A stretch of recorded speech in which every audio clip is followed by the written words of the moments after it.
Você já ouviu falar em Lucas da Feira? Não?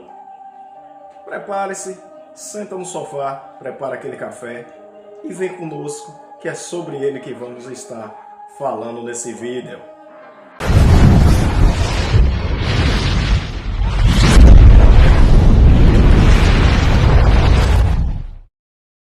Aqui é Alexandre Silva, sejam todos bem-vindos ao Verdades do Barbudo. Satisfação imensa, meus amigos, mais uma semana estarmos aqui, está trazendo para vocês mais um vídeo, mais um personagem da história do nosso Brasil. Um personagem esse que foi ou está sendo um pouco esquecido pelas mídias convencionais, pela nossa história, mas nós estamos aqui na nossa missão para trazer para vocês. Você já está tomando aquele café gostoso demais, que é de lei. Já aproveita, meus queridos, aí clica aí abaixo em algum ponto desse vídeo, já dá aquele like, curte muito aí, galera, compartilha esse vídeo, comenta bastante, participa conosco, galera. É uma honra imensa quando vocês comentam nos vídeos. E outra, já aproveita aí também e se inscreve no nosso canal, galera. Se inscreve aí para nos motivar, para nos ajudar a cada vez mais estar melhorando, estudando e trazendo esses personagens que eu sei que vocês estão gostando demais. Para começarmos, galera, a falar sobre esse cara chamado Lucas da Feira, a gente precisa voltar no tempo, né? Voltar a fita do tempo ali para 1807, galera. Ali na região de Feira de Santana, né? Nessa época, galera, a escravidão era uma realidade aqui no nosso país. E nesse ano, galera, há exatos 18 de outubro, meus amigos, chegava aqui nesse plano, né, esse cara chamado Lucas Evangelista, né, que seria conhecido por todos aí como o famoso Lucas da Feira. Filho de escravos, né, ele já nasceu aí nessa condição de escravo, né, ele passa ali a maior parte da sua vida, por que não dizer, né, a metade da sua vida, preso, né? Ele foi propriedade de vários donos, né? Como nessa época, galera, era a época que a escravidão reinava, quem sabe as atrocidades que esse homem sofreu aqui, né? Ou passou, né? Na condição de escravo. Segundo a sua biografia, ali em 1828, em meados desse ano, ele consegue fugir, né?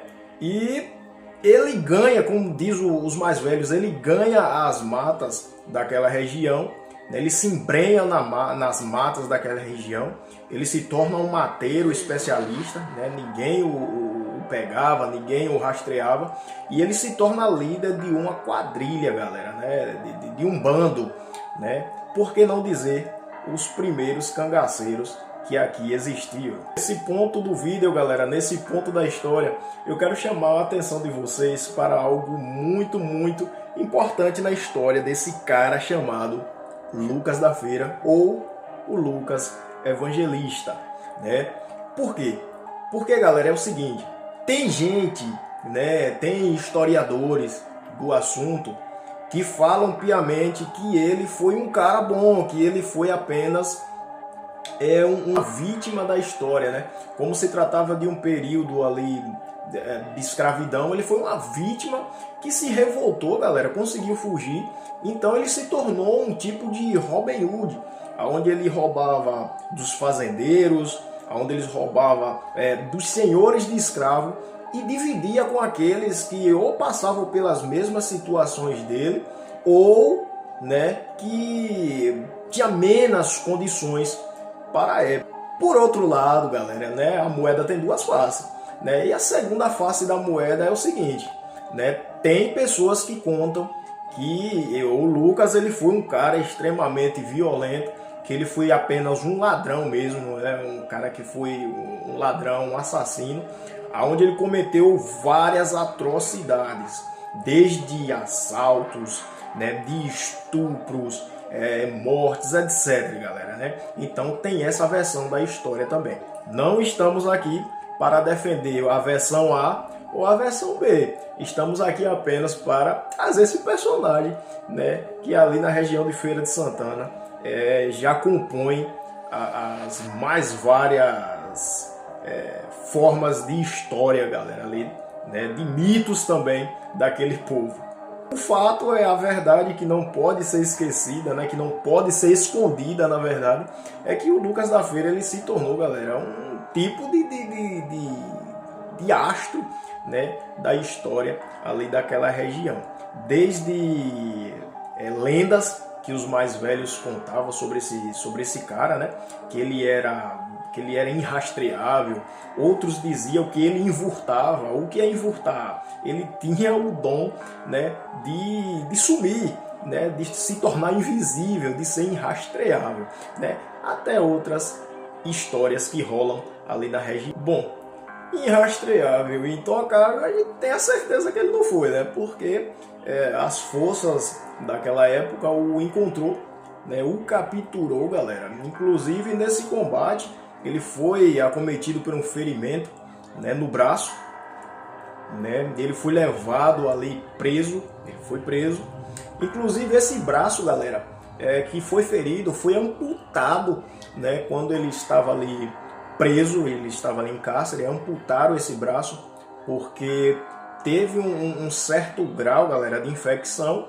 Em 1849 chegava o fim da vida deste homem, né, que foi conhecido como Lucas da Feira, né? Outros também o batizaram naquela época, naquela região, como o demônio da senzala.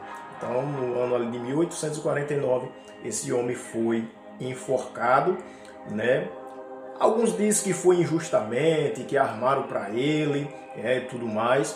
E outros afirmam que a justiça foi feita e ali chegava o fim do legado do Lucas da Feira. Meus amigos, esse foi o nosso personagem de hoje, né? É um personagem, é um cara que é pouco citado, né? Pelo menos aqui na minha região, né? Mas que a nossa missão, a missão do Verdades do Barbudo, é trazer esses personagens esquecidos para vocês. Fala para mim nos comentários se você já conhecia a história do Lucas da Feira, se você já tinha ouvido falar desse cara, né, das histórias dele, né? Deixa aí nos comentários. Compartilha esse vídeo, galera, para geral. Dá o like aí, galera. Nos ajuda nessa empreitada de bater os 1000 seguidores, né? E até a próxima, se Deus assim permitir.